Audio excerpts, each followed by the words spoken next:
Olá, bom dia. Plural Entrevistas desse sábado especial. Um sábado chuvoso, instabilidade voltando à cidade de Santa Rosa. Você amanheceu hoje com uma chuva. Ontem deu uma trégua, mas hoje voltou a chover aqui em Santa Rosa e a umidade está de volta. Nós vamos saber aqui como está hoje a temperatura, nesse exato instante aqui em Santa Rosa. O Plural Entrevista começando um pouquinho mais tarde. Tivemos que organizar aqui os nossos arquivos, né? Isso acaba demorando um pouco e a entrevista de hoje é mais do que especial, viu? 17 graus é a temperatura, a chuva está prevista aqui até meio-dia, vai chover.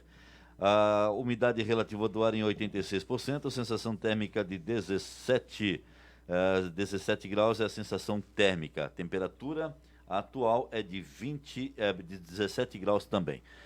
Tempo instável em Santa Rosa, mas a instabilidade é só lá fora, porque aqui no estúdio nós vamos falar de coisas alegres, uma entrevista diferente hoje no Plural Entrevistas. Eu conto hoje com a participação do Pavel Balkin, que está aqui comigo. Eu fiz questão que o Pavel participasse dessa entrevista, porque nós vamos falar de arte, nós vamos falar de cultura, nós vamos falar de viagens, nós vamos falar de saúde, porque o nosso entrevistado também é ciclista. Já já você vai saber quem é, porque está começando o Plural Entrevistas deste sábado.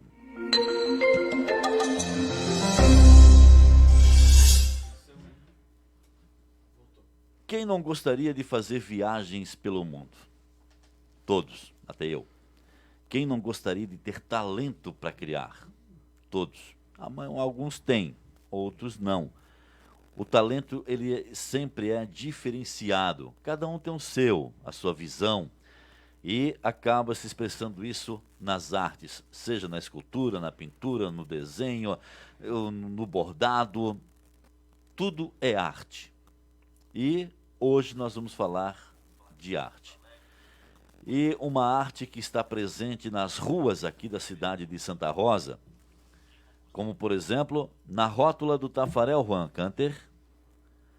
Você, quando passa na rótula do Tafarel, você se depara com aquela escultura maravilhosa desse magnífico goleiro que representou muito bem o país em Copas do Mundo e que lembra o seguinte: aquele bordão "sai que é sua, Tafarel" começou como um deboche, tá, do narrador, que acabou depois se tornando, aí está a foto que o Juan está mostrando da rótula do Tafarel, que acabou se transformando depois em um bordão de incentivo, né? Primeiro foi um deboche porque o Tafarel não estava muito bem em uma fase da vida como goleiro, e aí esse narrador, duvidando um pouco do Tafarel, disse: "sai que é sua, Tafarel", né? Quando você pega, pô, você não está pegando nada.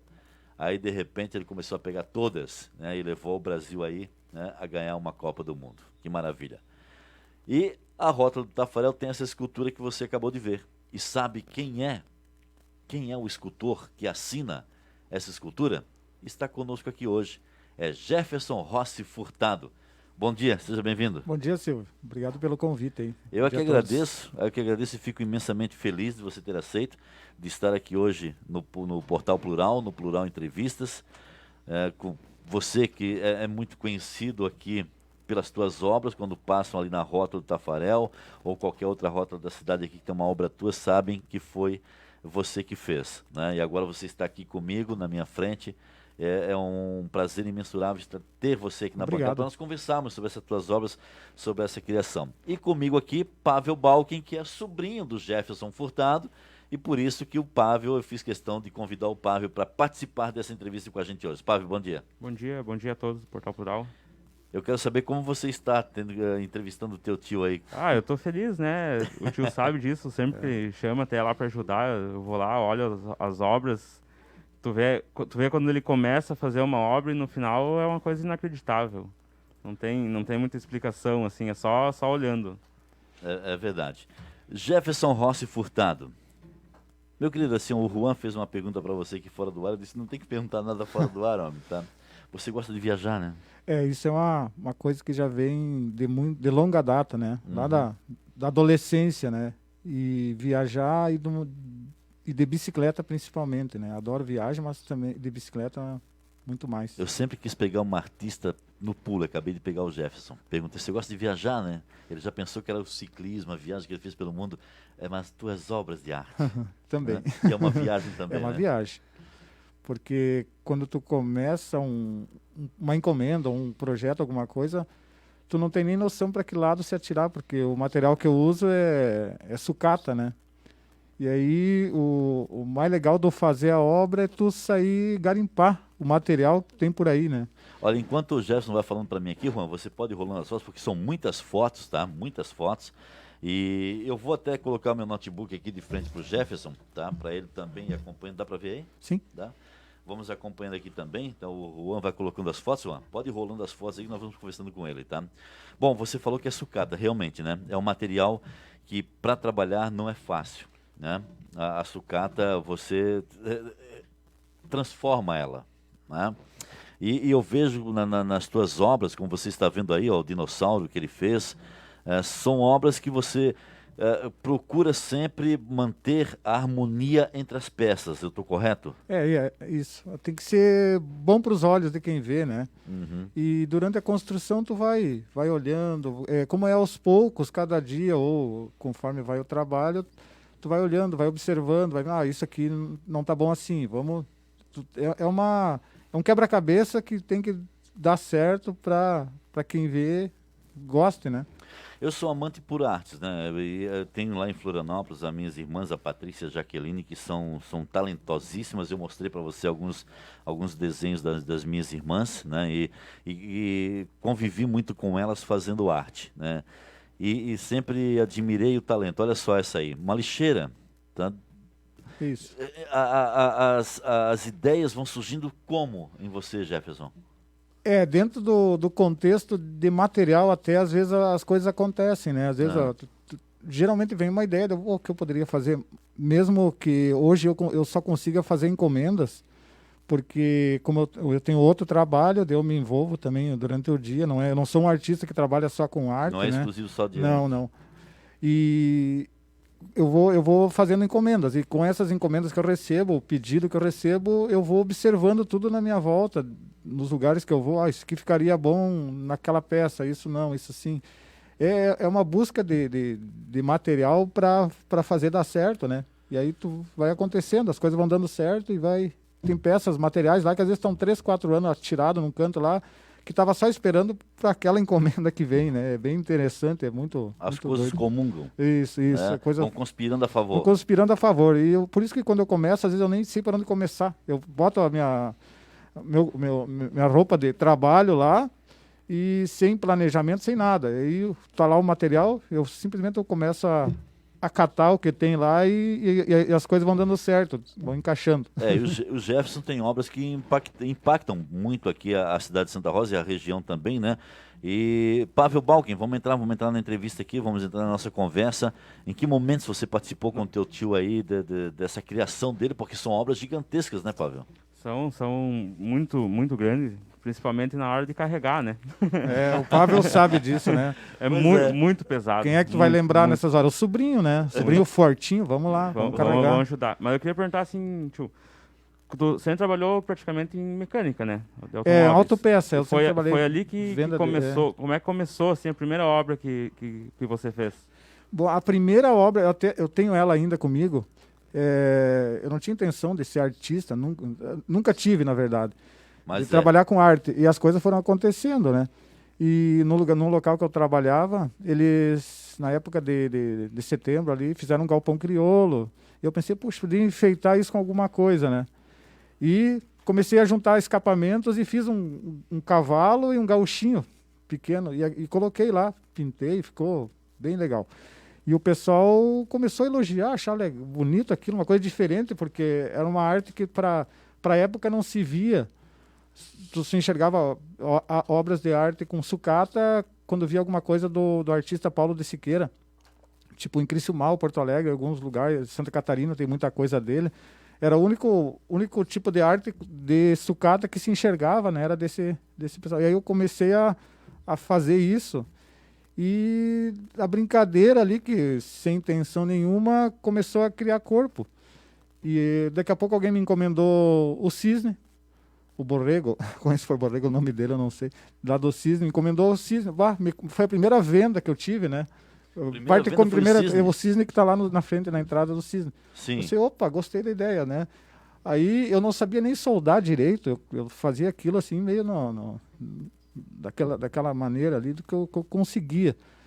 E pintou um concurso para fazer obra, um concurso nacional para fazer obras com escapamento de automóvel de uma fábrica de Santa Catarina, a Vanzin. Eu pensei, pintou aquilo bem na sequência que as coisas estavam acontecendo. Pensei, vou participar, vou fazer alguma coisa também. Já que eu estava naquela vibração de arte ali, eu montei fiz um índio de tamanho natural, com o pé em cima do escapamento, com a marca deles ali, bonitinho. Tirei fotos e mandei. Naquela época era tudo na fotografia mesmo, no retrato. Mandei para eles lá e tinha 260 participantes do Brasil inteiro, né? E minha obra ficou entre as 10. E das 10, ela tirou o primeiro lugar do Brasil, né? Daí eu ganhei uma moto com isso, né? Das 10, ficou em primeiro, ficou em primeiro lugar, ganhei uma moto. Pensa, tu estava 3, 4 meses começando a fazer alguma coisa de arte e daqui a pouco tu ganha um concurso nacional, né? Você, puxa, eu acho que é por aqui o negócio, né? Eu vou dar uma sequência nisso, né? E aí que na sequência aconteceu a ideia de fazer uma exposição de arte no Centro Cívico. Até na época o secretário era o Gilney Balken. Pai do Pavel. Pai do Pavel, no caso. Uhum. E ele até me incentivou a fazer isso, né? Usar o espaço lá para fazer uma exposição. E deu tudo certo. Construí obras, construí várias peças assim, com sucata, e a gente colocou lá. E foi foi uma coisa inédita para a cidade na época como exposição de arte, né? Porque era tudo feito com material que já não servia para nada, sucata de metais e tudo que é coisa, né? E tinha umas peças lá bem bacana, né? Que fizeram bastante sucesso na época, né? E ali deslanchou, daí a gente não parou mais, né? Bom, você é um artista que, vendo as tuas obras, como você está vendo agora aí, né? Esse é um gaúcho, né?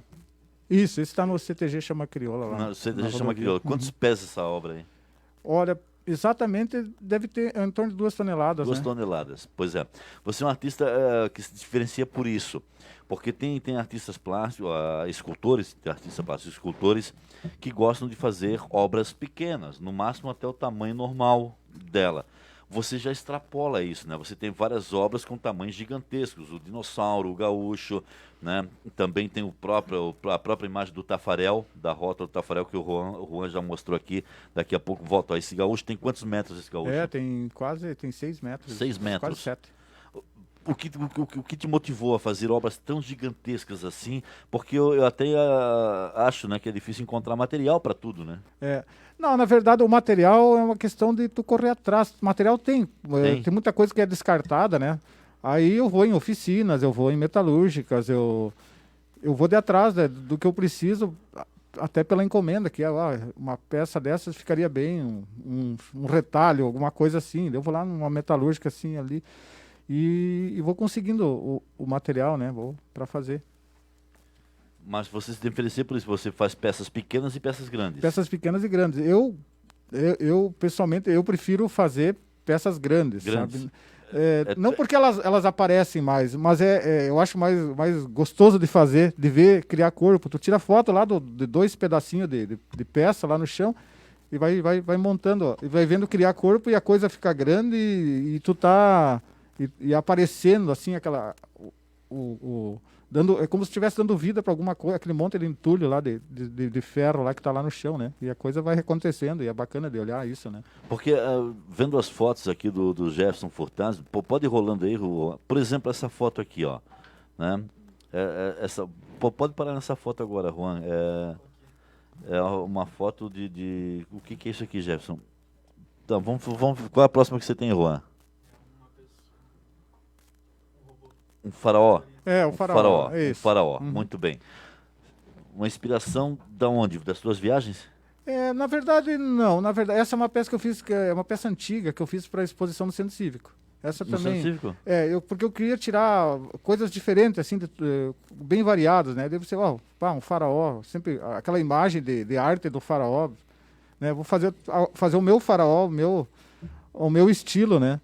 E ficou legal lá E chega a fazer algum projeto no papel, alguma coisa hoje em dia? Eu ia perguntar isso Porque assim, agora. ó, pra quem acompanha, se tu pegar o pé da obra e pegar o outro pé, são as mesmas peças. Se tiver um parafuso numa, na outra tem o mesmo jeito nas duas pernas, joelhos. Chega a ter um projeto ou vai desenvolvendo? Não, vai acontecendo na normal. verdade eu nunca fiz desenho, projeto, medidas. Eu sempre vou catando e vou montando a coisa, né? O que eu posso, claro, eu vou ter uma eu vou tentar ver tentar fazer o mais original possível, olhando alguma foto, alguma coisa, né? Um tafarel, um dinossauro que nem esse que está aparecendo.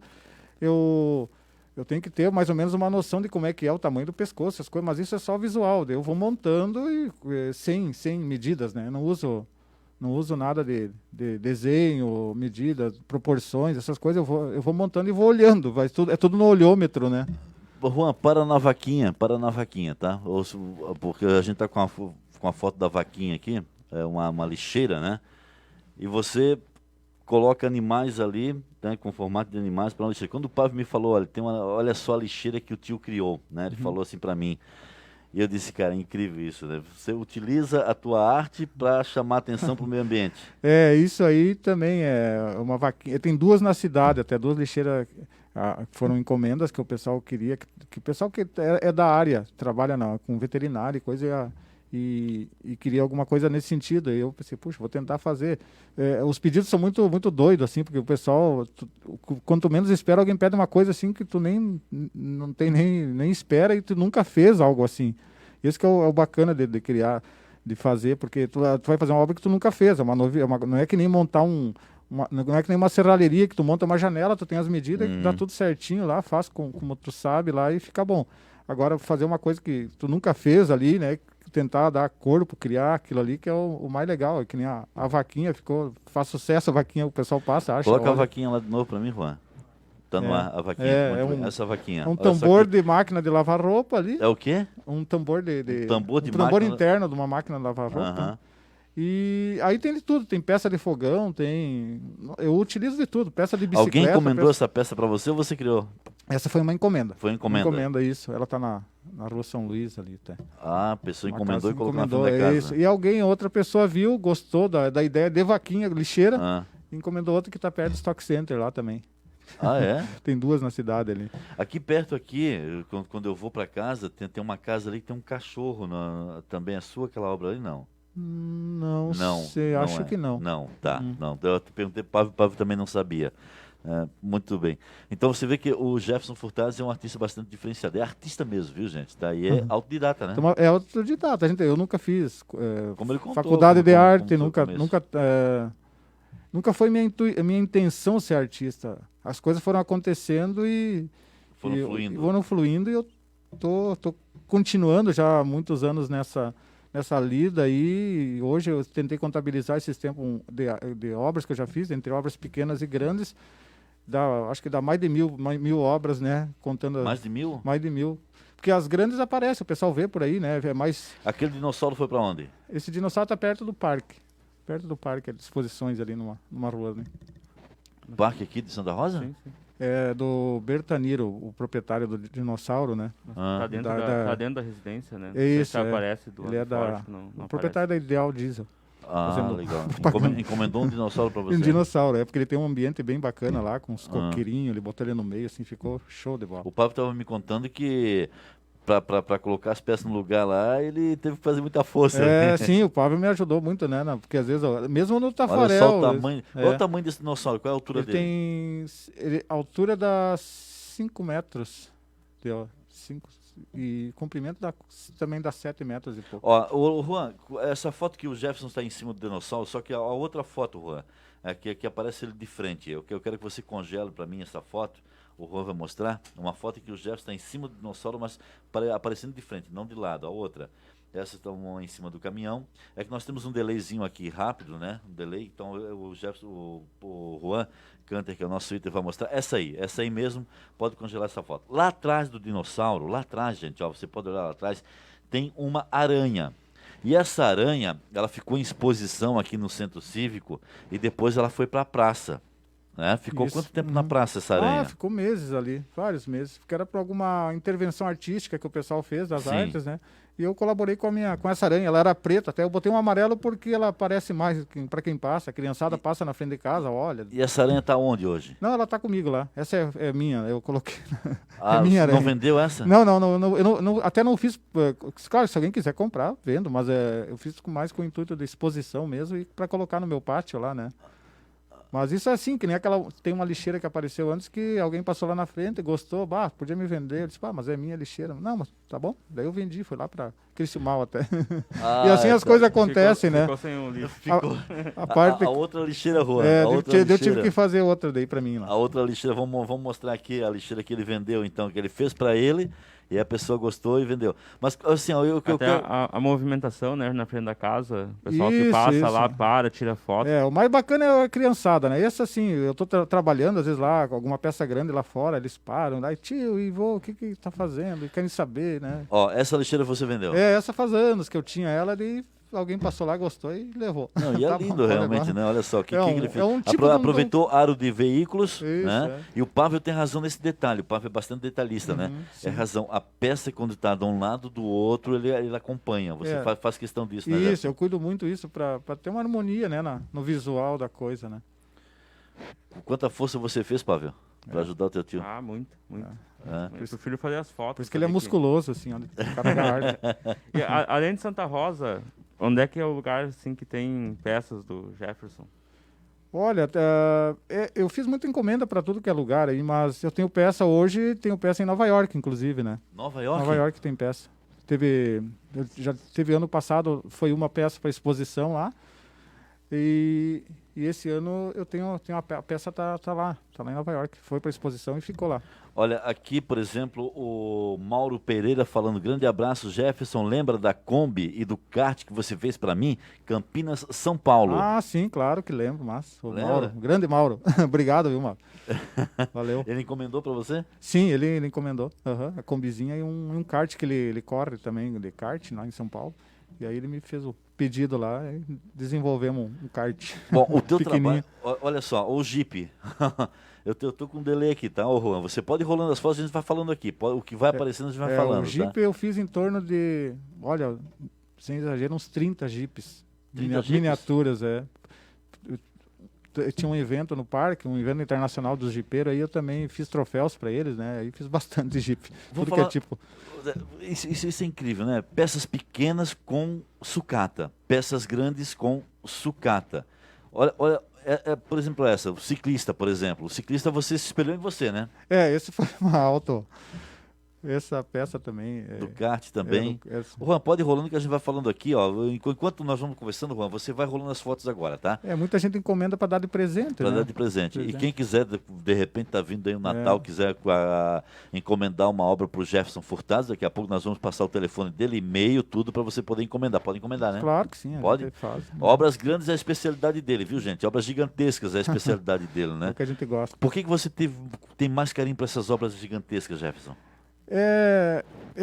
Pelo fazer elas mesmo, né? É pelo tudo que envolve fazer uma peça grande, que é desde o garimpar peça, garimpar material e dando forma e construindo.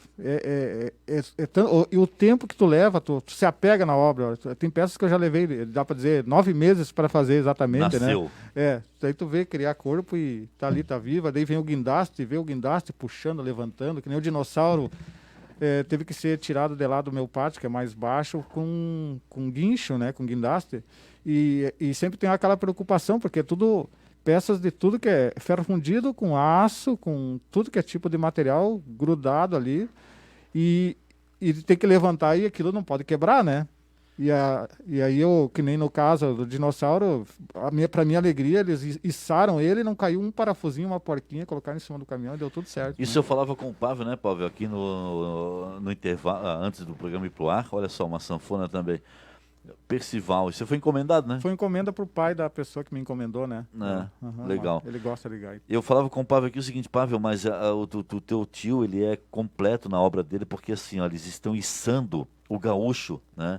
E você precisa fazer a tua obra em um ponto, porque é uma obra gigantesca, obra pesada, e você já tem que, durante a construção dela, a criação dela, você já tem que pensar o seguinte, essa obra vai precisar ser içada, ela vai precisar ter um apoio, né? E isso você começa já a pensar nisso, quando você já cria a obra, já cria uma imagem na sua mente de que forma vai ser esse ponto de apoio dela, ou você espera para criar a obra, deixar ela completamente fixa e depois criar um ponto de apoio para ela? Na verdade, tudo na vida tem que ter uma base boa, né? Uma firmeza, tem que ter equilíbrio ali. E assim, quando eu começo, eu já penso como essa obra vai ficar no lugar e como eu vou fixar ela no lugar, né? E aí desenvolvo a base principal, pensei, bom, daqui em diante agora é só construir para cima e depois colocar no lugar lá que vai dar certo, né? E assim é. E a mudança da sucata, né? Porque você pega uma peça enferrujada, velha, lá enferrujada, feia, e você transforma nessas maravilhas, né? Nessas obras de arte que você cria. Como você faz a junção disso tudo, Jefferson? Eu quero saber o seguinte, você é um artista fenomenal, sabe? Um artista Estamos incrível. aprendendo. Não, pois é, um artista incrível. E você consegue, como o Pávio falou, por exemplo, olhando a foto aqui do gaúcho, ó, a mesma coisa em uma das pernas, a mesma coisa na outra. Como você faz essa junção das peças? Quando eu olho uma obra sua, como por exemplo ali no CTG Sepeteraju, né? Sim. Ali é sua. Sim, né? isso. Uhum. Eu olho aquele cavalo ali e tal, olho aquele gaúcho ali e fico, puxa vida, mas como será que ele pensou que aquela peça precisava estar naquele local direitinho, sabe? Aí você tem que ir atrás da peça, né? Eu queria que você falasse pra gente sobre a elaboração da obra, como você elabora a obra para ela ter a finalização que ela tem. Vamos tentar entrar na tua cabeça, assim, sabe? Sim. Porque vendo a obra, beleza, ó, ele fez o gaúcho aqui, ótimo, né? Fez o cavalo, que eu tô falando agora aqui, esse aqui tá perto do CTG, né? Isso. É esse aqui, né?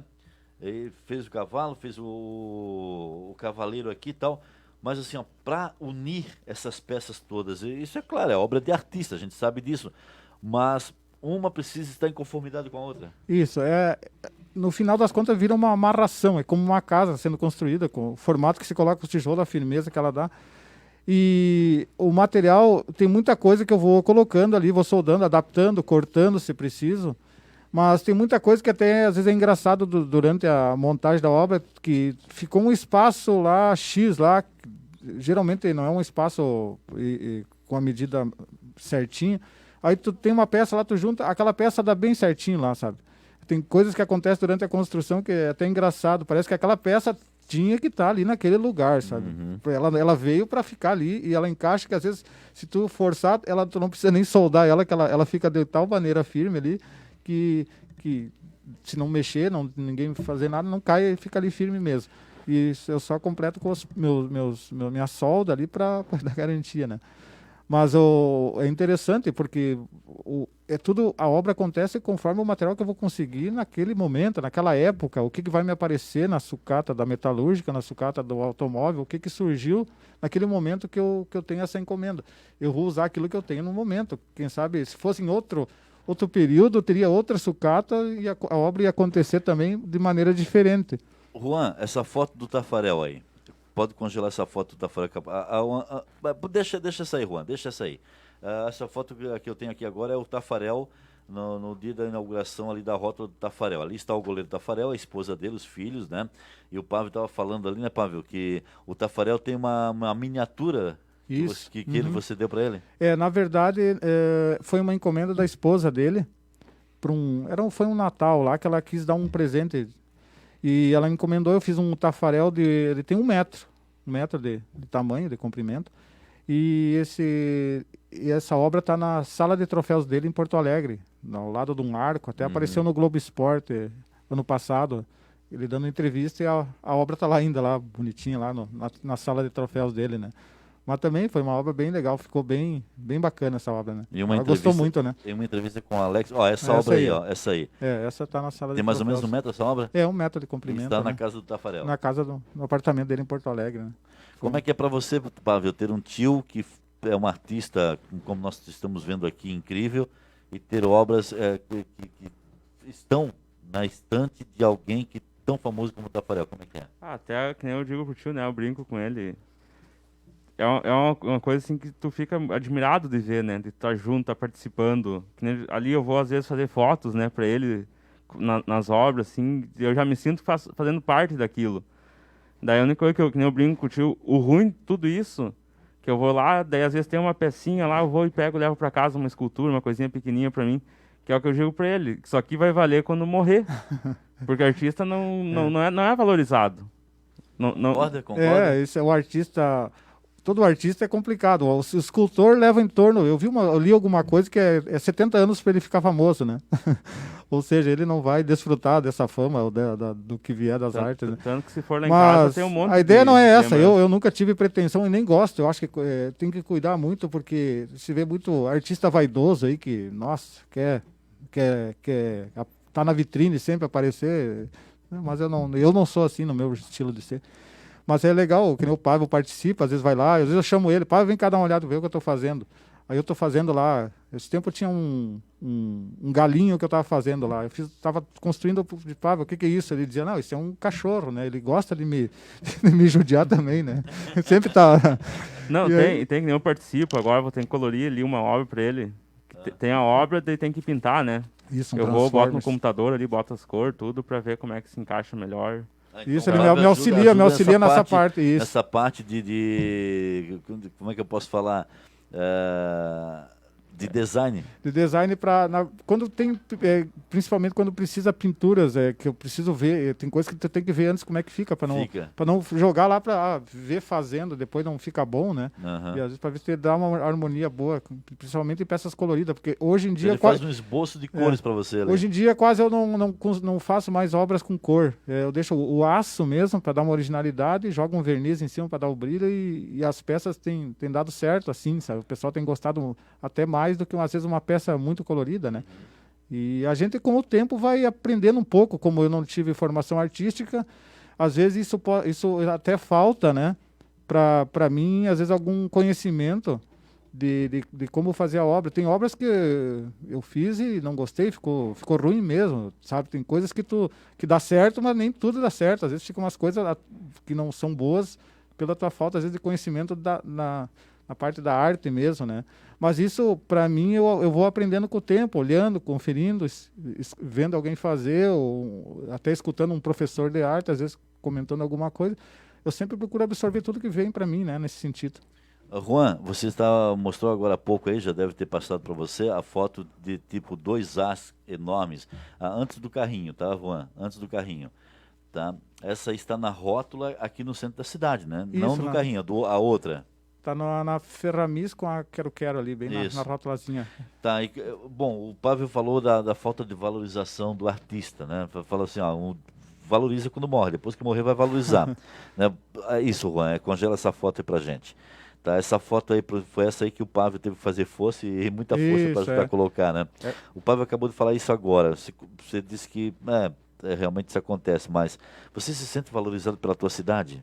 Eu posso dizer assim que bem sincero. Bem sinceramente, eu acho que eu não posso me queixar nem um pouco de Santa Rosa, porque eu sempre tive, mesmo vendendo coisas para fora, eu sempre tive encomendas aqui do pessoal. O pessoal sempre me valorizou, eu posso dizer, né? Eu não diz que santo de casa não faz milagre, mas eu sempre tive encomendas, sempre tive trabalhos, eu nunca parei com o meu trabalho, e faz muitos anos que eu estou nisso, né? E sempre tive apoio, desde o apoio, que às vezes é importante, né? Da comunidade, como nas encomendas mesmo, né? É bem bom. Eu gosto de trabalhar aqui mesmo. Muita coisa vai para fora, às vezes quadros e esculturas pequenas que a gente manda para outro lugar. Mas é gratificante fazer aqui, dá para dizer, na tua casa, né? Fazer obras que o pessoal tem por aí, mas eu não posso falar. Eu, quando vi a tua obra da Aranha, né, e que foi colocada lá na Praça da Bandeira, se eu não me engano, foi na Praça da Bandeira que foi colocada a Aranha, né? Eu disse, a Aranha está no local certo. O que tem a ver Santa Rosa com a Aranha? Nada, né? Mas a obra é linda. A obra é muito chamativa, a obra é muito impactante, né? Até pelo trabalho que o artista fez, que você fez ali, né? Exato, a ideia não passa. O que te fez criar aquela aranha? É uma ideia de não passar... Aí, aranha, olha só a aranha. É pelo que causa nas pessoas, né? Às vezes eu posso colocar uma obra lá e passar desapercebida, só mais uma arte lá e tudo certo, né? Mas agora tu bota uma aranha lá, que tem muita gente que tem problema com esse bicho, e aí, daquele tamanho ainda, né? Bah, é fantástico ver a reação de muitos, né? Quando enxergam isso, nossa, olha só. Claro que até por vontade artística, eu não faria uma aranha desse tamanho, eu faria uma muito maior, que as pessoas pudessem passar por baixo. Sério? Só que às vezes as circunstâncias de trabalho e coisa não permitem, né? Tu fazer tudo isso, né? Mas existem no mundo até artistas que já fizeram aranhas assim, de 10, 15 metros de Você altura. gostaria de né? fazer uma aranha de que tamanho, por exemplo? Se colocar onde? Num local público mesmo, né? Quem sabe num Tapeporã da vida, alguma coisa assim. Seria legal. É um exemplo de obra, né? Que poderia estar ao público, uma obra grande, que o pessoal passe e enxergue, né? Se você for, digamos que o município ou um empresário da cidade, porque precisa pagar, o artista tem que ganhar, né? Tem que ter o seu talento valorizado. O empresário, após essa entrevista, chama vocês e diz assim, ó, gostei da tua ideia da aranha no Tapeporã. Vamos falar com o prefeito, porque precisa da autorização da prefeitura, obviamente, mas o empresário pagar você para fazer uma aranha, em que ponto do Tapeporã você vê uma grande aranha ali para as pessoas passarem por baixo? Você vai no Tapeporã, né? Conhece o Tapeporã. Sim. É um parque longitudinal maravilhoso. Essa aranha aí é incrível, eu adorei essa aranha. Né? Pelos detalhes até da garra dela que você colocou ali, como o Pablo falou, você é muito detalhista. Em que parte do Tapeporã você acha que daria para colocar uma aranha enorme para que as pessoas pudessem passar por baixo? É mesmo aquele caminho de pedrinha, digamos. Eu falo aranha porque, como exemplo, né? Sim. Claro que existem milhares de possibilidades e eu tenho muitas ideias de outras ideias de coisas que poderia botar em locais públicos, né? Mas seria bem onde que, não na calçada, nem na rua ali, mas no meio, onde que o pessoal passasse por baixo ali, o pessoal que circula naquele caminho de pedrinha ali, ficava legal também ali, bom, ficava fantástico. Olha só, é a ideia dele. Tá? Não, eu acho que a arte tem que ser, ainda mais do meu trabalho, eu falo por mim, né? Uhum. Se vai para local público, faz um negócio grandioso, né? Porque às vezes ela, por mais grande que seja, no espaço amplo assim, ele parece até pequeno. Isso dentro das minhas viagens que eu já fiz de bicicleta, tu vê, às vezes, cidades assim, nem tão grandes, às vezes com obras grandiosas, assim, né? Que chama até o turista para parar, tirar uma foto, olhar, né? Valoriza, eu acho que a cidade também, né? A arte sempre humaniza a cidade. Muito bem. Bom, aí está a arte, né, gigantesca, que ele gosta de fazer obras gigantes, do Jefferson Rossi Furtado, escultor aqui em Santa Rosa. Já vamos para outra parte, ó, você está vendo aí já a bicicleta dele, ele num costão, né? Isso me lembra. Eu sei que não é Santa Catarina, né? Não é Santa Catarina. Esse costão é onde? Isso é Punta del Diablo, fica no Uruguai, No Uruguai. Costa Uruguaia. Pois é, você além de artista, além de escultor, você também gosta de viajar, né? E além de ser artista, além de gostar de viajar, além de ser escultor, você se preocupa com a saúde, você é ciclista. Como você consegue fazer tudo isso, Jefferson? E de onde vem esse teu espírito aventureiro? Eu acho que quando eu aprendi a andar de bicicleta, no meu caso, né, sem as rodinhas, aquilo ali abriu disse, opa, nossa, sem as rodinhas que ele fala, sem as rodinhas do rodinha lado. lateral ali, lateral, não né? as rodas da bicicleta, né? As rodinhas lateral que eu conseguia andar sozinho, eu vi um monte de possibilidades nisso, né? E ao contrário de alguns amigos meus, que na época nós tínhamos nossas turmas de bicicleta ali, a maioria não anda mais, né? E eu dei continuidade nisso, né? E essa continuidade me fez abrir um leque de possibilidades de sair para fora, de fazer passeios. Com 14 anos, eu e a turma estava indo até as ruínas de São Miguel de bicicleta, né? Uma coisa assim para nós, inédita, que até hoje a gente não esquece, né? Rapaz, até ruínas de São Miguel de bicicleta. De bicicleta. E é longe, hein? 116 quilômetros, né? A gente foi num sábado, voltou num domingo, assim, né? Foi num dia, com barraca, com mochila pesada, um tendel, uma coisa assim que hoje eu acho graça, né? Porque hoje a gente aprendeu muito e se organiza para uma viagem longa e jamais levaria tanta coisa, né? Num trajeto tão curtinho, né? Hoje a gente vai às ruínas de São Miguel, vai de manhã, volta de tarde, né? No pedal, né? E tudo certo. Antigamente era um evento para nós, como adolescente, fazer isso. Era uma coisa nunca me inédita. imaginei pedalando tanto. E você, Pávio? Não tem condições. Você já pedalou com teu tio? Não aguentei Quase mais. deu. Ah, tá. Vou falar de novo porque tá Eu fui numa aventura fazer o anel rodoviário com o tio, tomei a água dele, fiz a metade do anel rodoviário, tive que entrar e eu olhei pra ele com um peso nas pernas e eu não conseguia mais pedalar. Cancelei a viagem na metade do caminho. Na metade do caminho. Perdi o companheiro, né? Deu perda total. O Pablo estava me contando de uma história. O Juan, pode rodar as fotos das viagens do Gerson Furtado, né? Que além de artista, escultor, também viaja, é ciclista, preocupado com a saúde. O homem é exemplos para a gente assim seguir, essa que é a verdade, né? E você nessas viagens leva a tua esposa? Não. Minhas viagens, as primeiras viagens para o exterior que eu fiz foi com um amigo, digamos, um amigo, companheiro de pedal, porque uma viagem dessa tem que ser... O somatório, desculpa te interromper, mas o Juan vai colocando as fotos. Juan, essa foto aí do somatório do período, de 2000 a 2040, tá? 2000, o que é esse 2000 a 2040? Esse é um programa, é um Excel que eu tenho lá, que eu vou largando as pedaladas que eu faço semanal. Deixa lá, Juan, volta mas lá aquilo já está desatualizado, né? Já está desatualizado. Ali são 106 mil quilômetros. 2018 ali. 2018. Eu já estou nos 122 mil. Você já está nos 122 mil quilômetros pedalados? No caso, que eu comecei a registrar no ano 2000 para cá. Eu comecei a registrar tudo que eu andava, né? Então a tua meta é até 2040? A gente colocou, sendo bem otimista, né? Mas não que eu pedalo por causa disso.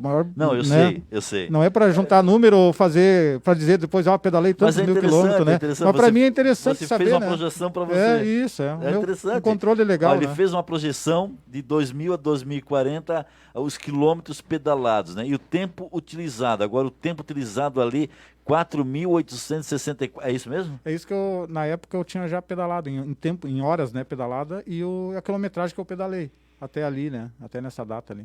Pavel. Eu tô dando risada. Não, são números que impressionam, mas eu conheço muita gente que faz muito mais que isso, principalmente competidores. Eu quero saber quantos quilômetros o Pavel fez desses 106.767,60 quilômetros. Fiz 6. 6, é verdade. 6. 106.767,60 quilômetros, isso já está ultrapassado, já chega a 122 mil. 122 hoje, né? 122. 100 mil até os 100 mil eu fiz numa viagem na Ilha de Cuba, né? Que eu fiz toda a Ilha de Cuba e lá fechou 100 mil quilômetros de história ali, de 2000 para cá. Você conhece o Ego Miltenstedt? Conheço, meu amigo de infância, inclusive, né? É? Uhum. Ego Miltenstedt. Nós morava perto, né? Tava sempre junto nas É um cara que eu admiro, sabe? Eu gosto muito dele. Vou trazer o Ego Miltenstedt aqui para uma entrevista. Ele também tem muita história do Taekwondo, das viagens. Ele também fez viagem de bicicleta lá pro Nordeste. Sim, ele fez. Eu estava na Rádio Santa Rosa e fiz a maior cobertura. Isso, sabe? Ele saiu de Santa Rosa, foi até o Nordeste. Até o Nordeste, isso. Exatamente. Então você conhece o Egon, legal. Claro. Um abraço para ele. O próximo desportista aqui vai ser o Egon Miltenstedt. E um detalhe, só para o pessoal que acha que para fazer alguma coisa assim precisa... Claro, tem um condicionamento físico que tu adquire andando regularmente. Mas tu não precisa ter um equipamento caro para fazer isso. Eu fiz 100 mil quilômetros com uma bicicleta que tem 25 anos, uma bicicleta antiga, roda menor, 26, que hoje não só se usa aro 29, aro maior, com uma bicicleta simples. Entende? Isso que eu ia perguntar, quanto é que é o preço de mercado dessa bicicleta? Do mercado, Não, na verdade... Hoje, se eu fosse comprar uma parecida... Eu vou te falar, sendo bem sincero, essa bicicleta que me fez fazer tanta história, que eu estou até escrevendo um livro que a escritora Cissa Lima está fazendo para mim, eu paguei R$180 essa bicicleta. Paguei R$180 e foi com essa bicicleta que você fez 100 mil? Eu fui 2 vezes para o Chile, eu fui para Argentina, fui para La Paz, na Bolívia, eu fui para Montevidéu, eu fiz toda a ilha de Cuba e fora o resto dos passeios que eu fiz por aqui pela região. Teria um valor essa bicicleta? Não, pode me vir com uma Ferrari para trocar com ela, para mim não vale nada. Pedala com ela hoje ainda? Não, ela está pendurada na parede. Aposentou. Com a mesma sujeira que veio da última viagem. Qual foi a última viagem? Com ela foi Cuba. Vamos lá. Você viajou com essa bicicleta aí? Sim. Essa aí. Tá, essa bicicleta você comprou ela quando?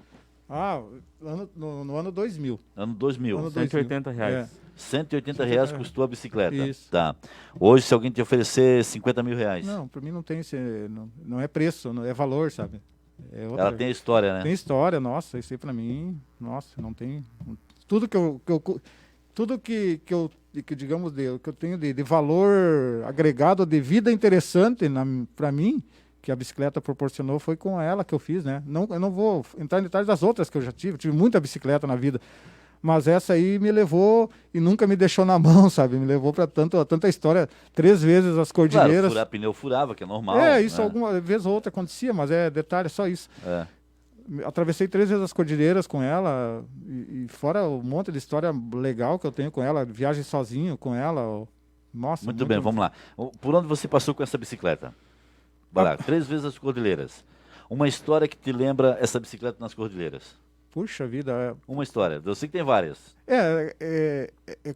O cruzar as cordilheiras é uma história assim, porque tu tá, por exemplo, o deserto do Atacama, que seria nas cordilheiras, mas na altitude lá, na 4.000 metros. Tu chegar num lugar que tem uma subida que o pessoal leva, às vezes acampa no meio para subir, uma subida de 40 quilômetros, uma Serra do Rio do Rastro, imagina, com 40 quilômetros, só que com 40 quilômetros com altitude, frio e tudo mais. Tu conseguir fazer em 8 horas essa subida, que nem eu fiz com o meu companheiro lá de Veracruz, e pedalar mais 100 e poucos quilômetros, abaixo de chuva congelada, e todo o kit que envolvia o dia, tu começar às 7 da manhã e parar às 11 da noite pedalando, enfrentando todas as adversidades de clima, altitude, frio, tudo. A minha viagem para o Atacama tem história diária, assim, sabe? De enfrentamento climático, de calor, frio, altitude, vento contra, que tu não conseguia pedalar mais que 5 km por hora, sabe? Essa história do Atacama com ela foi uma coisa assim que foi fantástico, né? É um livro por dia, só falando desse momento, né? Em algum momento das pedaladas, teve medo? Digamos assim, um medo meio assim. Claro que tu está acostumado a enfrentar várias situações. Eu não sou muito de ter medo de me largar mundo afora, sabe? Porque eu sempre tenho a certeza que as coisas vão acontecendo, vão dando certo, como foi em todas as viagens, né? Eu queria fazer aquilo, eu me propus a fazer uma viagem, digamos, que nem uma que eu fiz até Valparaíso, no Chile. Eu tive praticamente vento a favor daqui até lá, sabe? As coisas contribuem para mim. Às vezes conspiram ao seu favor. Conspiram sempre, e isso que eu acho legal de todas as viagens, tudo conspirou a favor para dar certo, sabe? Teve um momento em Cuba que foi, dá para dizer, tive um pouco de medo, que foi, eu estava na rodovia, tinha 2 caminhões na frente, e do lado dos caminhões eu tirei fotos de mais de 100 caixas de abelha. O pessoal estava fazendo algum movimento com essas caixas, e quando eu fui chegando perto, achei bonito o colorido daquelas caixas, né? Eu tirei a máquina, tirei a foto. Quando eu tirei a foto e guardei a máquina, começou as abelhas vir na minha pessoa, né? E o pessoal lá na frente fazendo o sinal para mim parar. Só que quando eles fizeram o sinal, eu já estava coberto de abelha. Eu fechei a boca, eu estava sem capacete. Quantas ferroadas? E daí eu já falo. E eu fechei a boca e eu estava de óculos, de boné. Eu fiz toda a ilha, eu nem usei capacete naquela viagem, só boné na cabeça. Por sorte, estava de boné, não estava de capacete, que daí elas poderiam entrar no cabelo por baixo do capacete.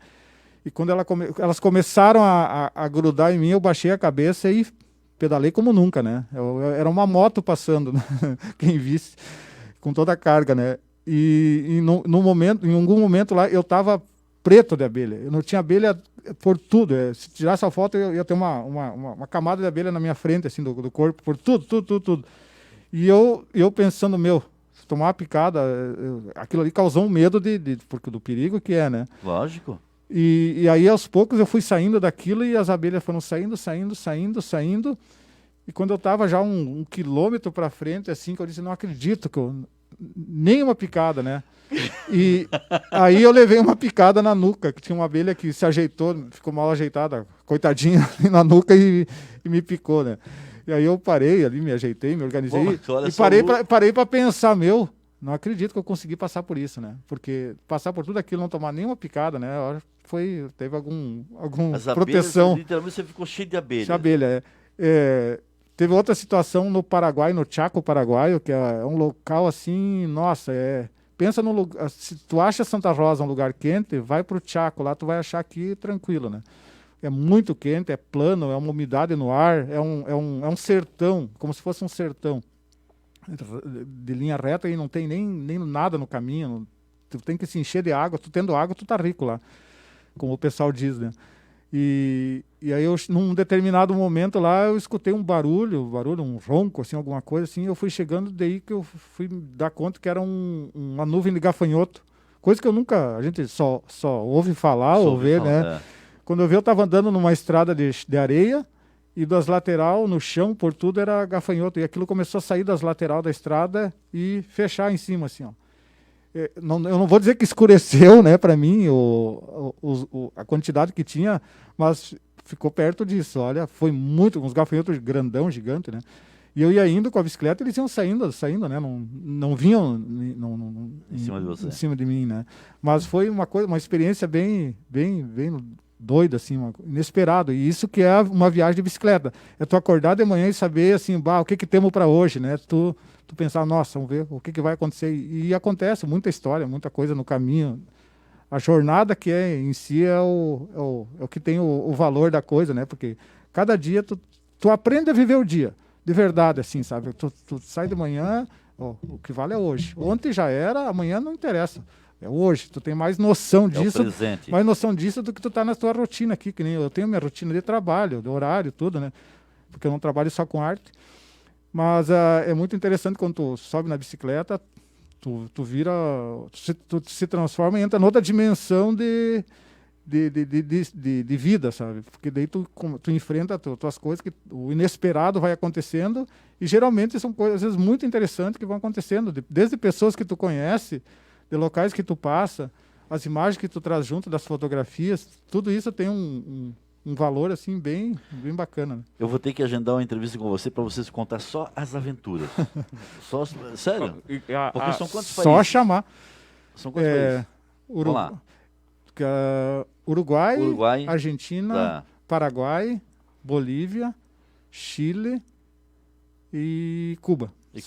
6 países assim. 6 países. Qual foi o diferencial da viagem para Argentina, pela emoção que tu teve, que envolveu tudo na casa do Che Guevara? Ah, sim, tem uma situação que o meu pai gostava muito. Você foi na casa? A casa onde morou Che Guevara. Che Guevara. Alta Grácia.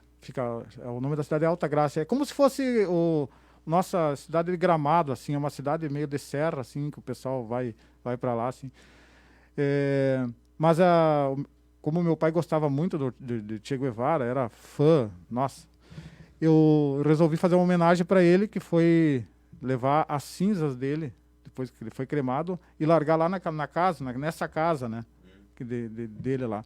E eu carreguei durante mais de 1.300 quilômetros, eu levei ele comigo na minha bagagem, levei meu pai, literalmente, junto. Você levou as cinzas de Che Guevara? Não, as cinzas do meu pai. Ah, do seu pai. Ah, tá. Bom, tá. Do seu pai até a casa que morou Che Guevara. Até a casa que morou... Ainda bem, eu estava imaginando isso. Só que bom que você esclareceu. Né, que essa dúvida ia ser para as pessoas. Então você levou as cinzas do teu pai foi contigo até lá. E aí chegou lá? Lá nessa casa hoje é um museu, que tem todo o material que ele tinha da família dele lá. E eu larguei as cinzas lá no pátio lá da casa dele, né? Foi uma homenagem que eu pensei em fazer, assim, que eu acho que tenho certeza que ele iria gostar pelo jeitão dele, pela forma que ele viveu e pelos gostos dele. E depois, futuramente, no fim, eu fui a fazer uma viagem para Cuba e tive o prazer de conhecer lá o local onde que está o Che Guevara, os restos mortais dele, né? Dá para dizer a meio metro de onde está o local lá, que eles têm toda uma história. Mas que legal essa homenagem que você fez ao seu pai, né? Seu pai morou aqui em Santa Rosa. Sim, a vida toda. Ele faleceu aqui? Sim, ele trabalhou, dá para dizer, 40 anos onde que é hoje a ACO, né? Uhum. E era ideal na época, né? Hoje era aqui no centro, depois mudou lá para fora.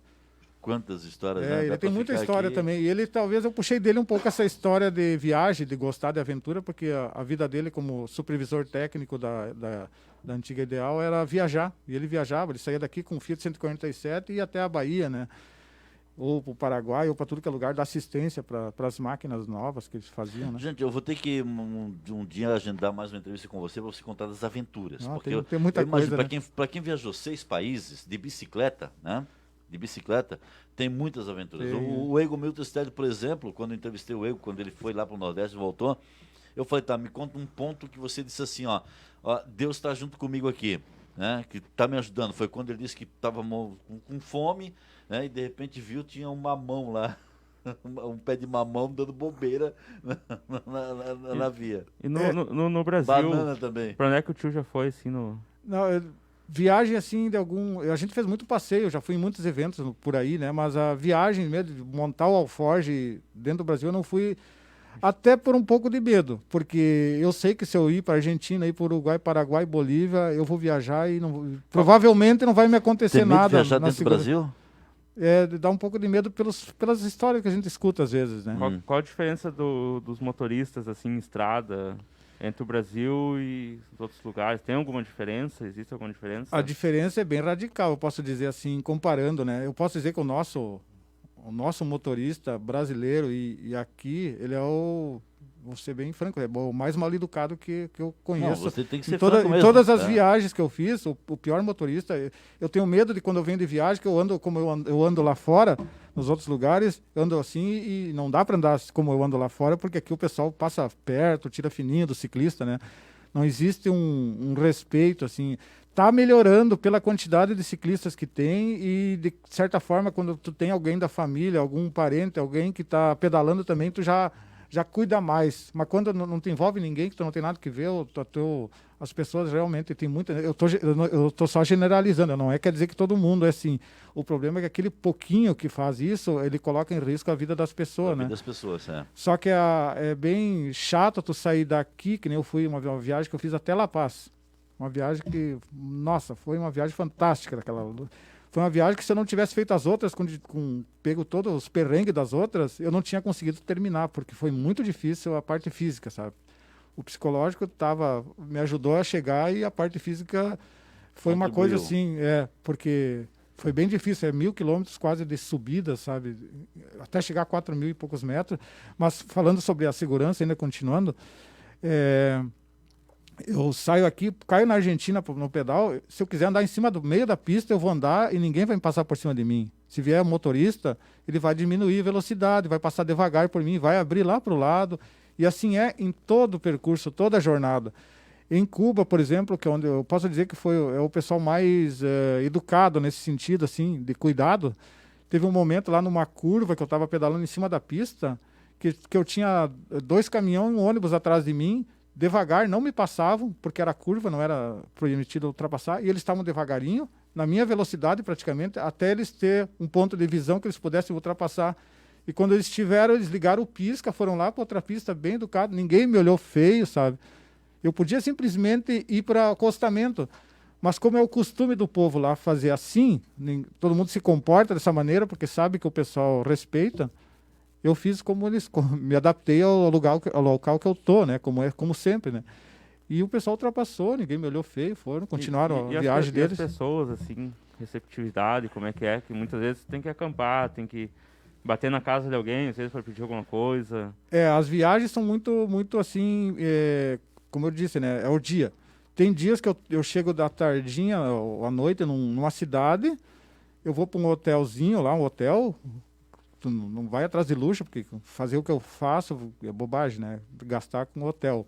Aí eu vou procurar um hotel que tenha um banheiro, alguma coisa, para tomar um banho quente, que o valor de um banho quentinho, depois de um pedal do frio na chuva o dia inteiro, a gente dá valor para essas coisas. Isso aí sim que vale, né? Uhum.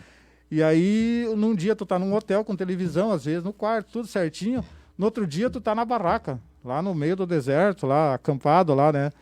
E assim é. E a gente sabe que quando sai de manhã pra jornada, tu tudo pode acontecer e o que vier tu tem que curtir, desfrutar, absorver tudo. Eu nunca chega na minha cabeça o pensamento, como tem muita gente que às vezes pensa, o que eu estou fazendo aqui? Isso jamais chega para mim, porque eu me propus a fazer isso e por mais dificuldades que venha, eu vou passar por aquilo ali e dizer, não, daqui a pouco eu vou estar em casa de volta e isso vai ser uma história boa e vai ser uma história para não esquecer por causa dessa situação que eu passei. Jefferson Rossi Furtado, nós vamos ter que agendar uma outra data para você contar sobre as tuas aventuras. Tranquilo, tá? só marcar. Tuas aventuras. Só que eu vou te pedir uma coisa, Pavel, eu vou pedir, e não é um ato de irresponsabilidade minha, tá? Teve uma espectadora que escreveu o seguinte, a Lucy Milani.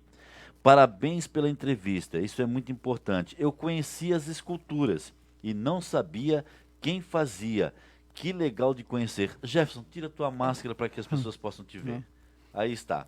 Jefferson Furtados, o escultor de Santa Rosa, que tem obras pelo mundo, que cria essas obras maravilhosas, é este homem aqui, agora Obrigado. sem máscara. Não é uma irresponsabilidade nossa.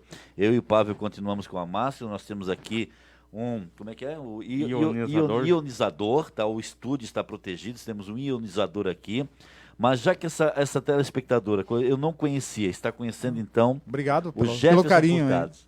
Esse é o homem que cria essas obras maravilhosas aqui em Santa Rosa, esse é o desportista, esse é o artista, esse é a pessoa que cuida muito da saúde, que é ciclista. Cara, você é tudo. A gente gosta disso, né, Silvio? É uma coisa assim que é natural e quem tiver a oportunidade eu vou puxar a brasa pro meu lado, né, compra a bicicleta, vai pedalar, que Agora umas perguntas curtinhas, assim. Com quantos quilômetros já chegou a fazer num dia? Eu já fiz 400 quilômetros num dia, né? Em 24 horas, né? Com a bicicleta antiga lá que eu tinha lá. Quanto já chegou a atingir de velocidade, assim? Máximo, assim, mais ou menos? É que a tal de velocidade, se tu tem uma bicicleta, que nem eu tenho o pessoal anda, a gente vê por aí as speed, né? Tem nome a tua bicicleta? Não, nunca batizei. Nunca batizou. A de viagem é uma GT americana que veio quando começaram a trazer as bicicletas de fora, que foram permitidas as importações, ela é americana, veio 5 aqui para Santa Rosa e no fim das contas, nas histórias, foi cair na minha mão, né? Na tua mão. Mas é isso.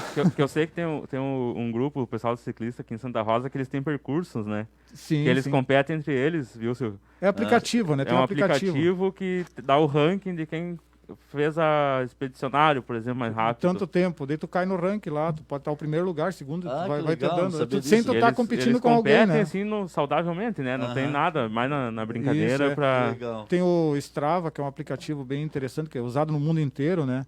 E tem o pessoal daqui que compete a nível de estado, né, no ciclismo, uma coisa fantástica que antigamente não existia, né, que é os Raptors. Também é um pessoal que é um grupo de ciclistas que eles treinam de maneira bem como tem que ser mesmo para participar de grandes campeonatos e tem um pessoal bem que se puxa, né? E para o pessoal que está em casa que procura saúde, procura emagrecer, numa viagem, por exemplo, em Cuba.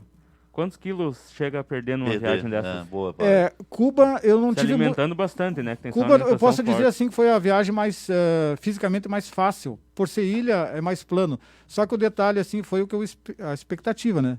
É ilha, é plano, vai ser tranquilo. Só que quando eu saí de Havana, e em direção a Guantánamo, para o sul da ilha, eu tive o vento contra. Eu tive praticamente 1.500 quilômetros de vento contra, né? Mas tranquilo, eu estava passeando, vamos lá, vamos matar no peito. E aí depois de Guantánamo, voltando para Havana pelo outro lado da ilha, aí o vento estava favorável para me empurrar com toda a bagagem que eu estava, né? E aí foi bem, dá para dizer fácil. Assim como para a cordilheira, né? Tu atravessar uma cordilheira, chegar no Pacífico, esse período que tu leva andando nos locais planos da Argentina, né, te dá força durante aqueles dias que tu vai. Quando tu chega na cordilheira, tu tá forte. Perco muito peso, eu perco em torno de 5, 6 quilos cada viagem, né? 5, 6 quilos. Isso aí é natural. Nós dois, Pablo, precisamos e não é 10 dias depois, no terceiro dia eu já tô com 5 quilos a menos, né? É o corpo se adaptando para aquilo que eu tô fazendo, sabe? Eu sou assim, meu metabolismo é assim. Aí eu já me queimei, eu já emagreci, eu me sinto um bicho da estrada, dá para dizer assim, pronto para aquilo que eu estou fazendo, né? Que quando eu chego lá nas montanhas, lá eu ultrapasso aquilo me divertindo, porque eu já... O Pablo me contou essa que você fez aí, que precisava parar num ponto, dormir, e você seguiu direto, confundindo todo mundo. Peraí, não... Tinha que fazer metade, né, da montanha num dia. Sim, isso. Foi uma parte do Atacama lá que... os caras ficaram, pô, mas peraí. O mundo inteiro, digamos, o mundo inteiro que viaja de bicicleta, eles chegam nesse ponto, eles pedalam até metade, acampam, outro dia eles completam aquela outra parte, né? O que você fazer em 2 dias, você fez em... E aí eu e meu amigo fizemos diferente. Além de nós pedalar 20 quilômetros até chegar nesse ponto, a gente subiu em 8 horas e depois pedalou mais de 100 quilômetros abaixo de chuva fria, congelante, né? Nossa Senhora. Foi uma coisa assim... Não, eu tenho que fazer uma entrevista com você só com as aventuras. É umas gauchadas que a gente assim, faz. Nós falamos bastante de fora, né? Eu sei bastante que você pedala bastante aqui na cidade, no interior. Tem bastante belezas naturais na nossa região, que alguém pegar uma bicicleta assim, começar aos pouquinhos e dizer, vou conhecer a nossa região. Tem lugares bonitos para se olhar? Tem muito lugar bonito. Nossa, não precisa andar muito. Às vezes o pessoal é iniciante e quer ir num lugar... Uma vez eu tenho até um álbum em casa, de uma pasta só de cascatas da volta aqui. Eu acho que dá mais de 20 cascatas que tem aqui na região, aqui por perto, aqui de lugares que o pessoal, às vezes tu tira foto, coloca no Face, o pessoal, onde é que é isso? É 5 quilômetros à esquerda, aqui na estrada de chão, aí os caras não acreditam, né? O pessoal não sabe, né? O pessoal não tem noção da beleza que tem nos interior nosso, né? A região de Santo Cristo tem muita cascata, Godóia virado em cascata, que é logo ali, né? Pro lado de Giroá também tem uma cascata bem grande ali, maior que a nossa do Santa Rosa até. E toda volta tem coisas interessantes que tu pode conhecer. E o interior é legal por causa dessa parte até de segurança, né? O pessoal, tem muita gente que prefere pedalar no interior, porque não tem esse tráfego de estrada, né? De movimento. E se larga, faz grandes quilometragens, às vezes só por estrada de chão, né? E é bem divertido. Que nem a gente saiu ontem para fazer um pedal, fizemos umas paradas nos pés de bergamota no meio do interior de Giroá, ali nos local ali nas estradas de chão ali. É divertido.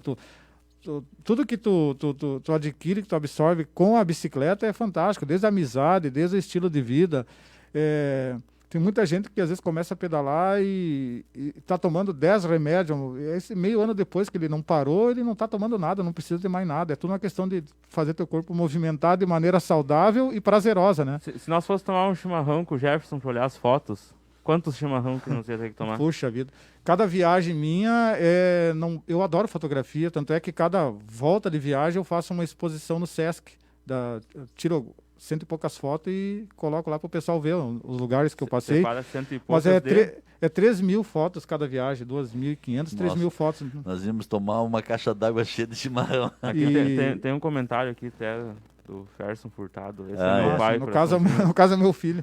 Ferson Furtado. Esse é o meu pai. Bota 3 corações ali, né? Beijo. Muito bem. Bom, Jefferson, nós temos que encerrar, infelizmente, sim, mas tranquilo. assim, eu quero te convidar para uma outra oportunidade, você vir falar das tuas aventuras, contar das tuas aventuras. Né? Pessoas que não sabiam quem era, né?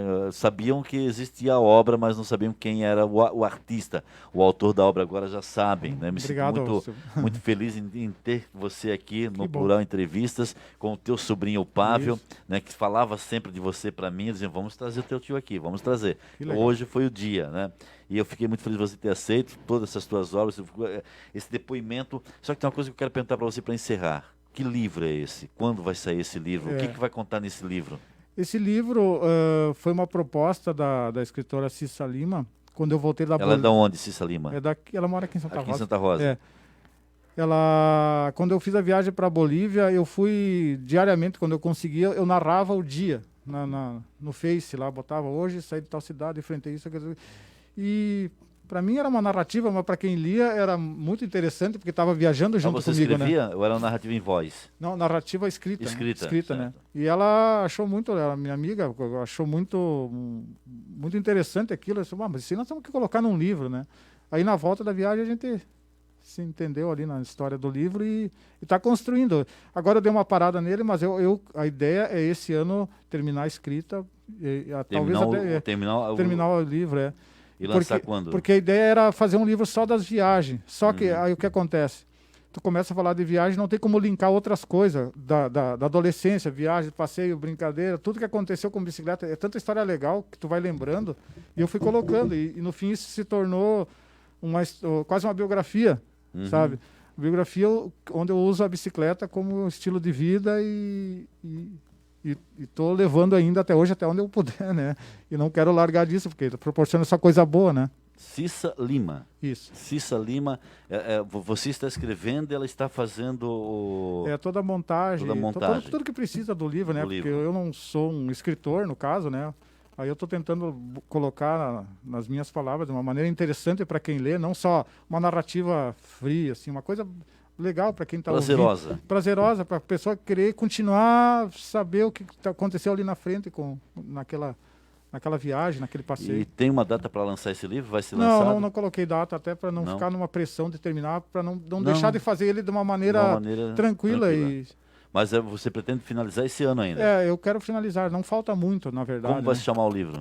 O nome ainda está no ar, sendo construído. Está sendo construído, tem várias ideias ali. Legal, então teremos aí futuramente o lançamento do livro sobre as aventuras, as histórias do Jefferson Furtado, Jefferson Furtado, artista, desportista.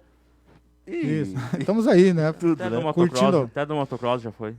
A gente tenta experimentar algumas situações que a gente quer ver como é que é, né? Então tá vindo o livro aí.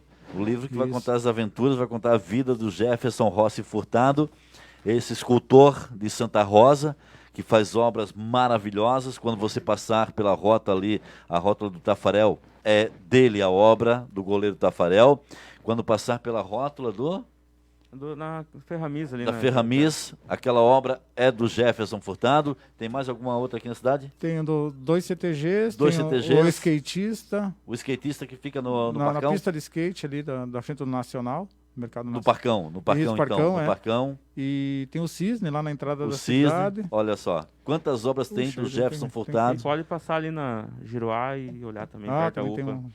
Também tem algumas obras expostas ali no meu pátio ali. Tá certo.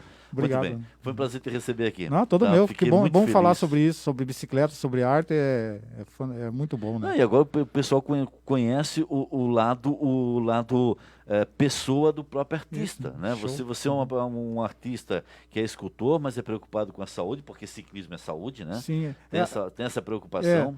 Digamos que tu não faz isso pela saúde, mas tu ganha saúde automaticamente, né? Isso vai vir certo, né? De acabar, só um relato, né? Chegou a pedalar 400 km. Eu lembro uma vez que foi jogar bola com nós, não aguentou uma hora. Olha a diferença dos músculos que tem. Exatamente. Foi jogar com nós, uma hora tava cansado. Daí vai lá e pedala 300 km num dia. E aí vai pedalar com ele? Não vou. Vou de carro. É isso aí. O corpo é uma coisa muito doida. Jefferson, muito obrigado. Obrigado a vocês. Obrigado mesmo. Eu queria que você fizesse uma coisa agora, que você simplificasse tudo o que você já viveu, tanto na escultura, na arte, como no desportismo, como no caso da bicicleta, das viagens que você fez, sabe, com a família, numa frase. Olha, tu tem que olhar para trás, eu sempre penso assim, né? Olhar para trás e saber que valeu a pena. Se tu olhar para trás e achar que ainda não tá legal, tu tem ainda a oportunidade de fazer para frente, né? É uma história legal. Eu acho que não se preocupar em ter como isso já é um jargão, né? Não ter uma vida feliz, mas eu no meu caso eu prefiro ter uma vida interessante, mais interessante do que outra coisa, né? Porque o resto vem normal, né? Tu acordar de manhã e saber que tá tudo certo, é assim que eu quero, assim tá bom. E assim eu quero continuar e buscar mais situações, criar mais histórias. A frase é olhar para trás e... saber que valeu a pena. Saber que valeu a pena. Olhar para trás e saber que valeu a pena. Chegar até ali. É a frase de Jefferson Rossi Furtado. Muito obrigado, grande prazer. Obrigado, Pavel Balkin, sobrinho do Jefferson. Obrigado a você de casa, Juan Canter também. E você sabe, a qualquer momento o Portal Plural volta com mais informações. Esse foi o Plural Entrevistas especial desse sábado com esse magnífico artista, desportista, pai, que o filho dele acabou de dar uma homenagem para ele aqui em um comentário, né? Esse é meu pai com 3 corações. Isso aí mexe com o coração do paizão aqui, com certeza. Tá? Então, muito obrigado a você. A qualquer momento, mais informações no Portal Plural. Grande abraço, um excelente final de semana.